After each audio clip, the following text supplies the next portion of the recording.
So hello mga ka-channel, kung kayo po ay na-invite na dito sa content monetization ni Meta, panoorin nyo po to at kailangan nyo po itong malaman kung gagamit po kayo ng music license dito kay content monetization. So click po natin to professional dashboard. So punta lang po kayo dito sa content monetization. So malalaman nyo po dito kung alin lang po yung license. Yan, ito po sa baba, ayan, ito po. Yan. You're invited to use license music with content monetization. So, click nyo lamang po yan. And itong learn more, click nyo po yan. And then, yan. Basahin nyo lang po yan. Dito po, malalaman nyo dito. Ayan. Dito pong note. Ayan.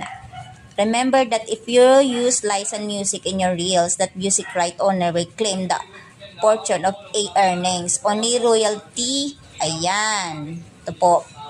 Only royalty-free music from the Facebook audio library and Meta Sounds collection is eligible for 4 monetization titles level of 8 for explicit music and label with the warning icon may receive reduced restricted of monetization. So, yun lang po yung may royalty free ang kailangan nyo pong i-click pag mag-use po kayo ng music galing kay Meta. Kasi kung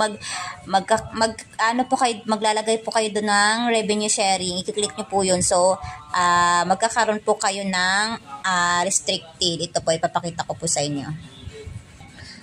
So, ayan. Kunyari, magpo-post po tayo ng Reels. Click po natin tong Reels. So, yung mag-add tayo dito ng music. Ayan, sa audio. I-click nyo po yung audio, add music. Yan, pag nag-upload po kayo ng mga Reels nyo, di ba po nag-add kayo ng music. So, ayan. Huwag nyo pong i-click tong, ayan, revenue sharing. So, ayan, magkakaroon po sila ng share sa income nyo dito kay may-ari nitong music. So, yun. Ang kailangan nyo lang pong gamitin dito ay itong royalty free. So, walang bayad po yan mga ka-channel. So, marami po yan. Pipili na lang po kayo dyan ng gusto nyong gamitin para sa inyong music sa Reels. So, ayan mga ka-channel. Sana po ay nakatulong. Maraming salamat po.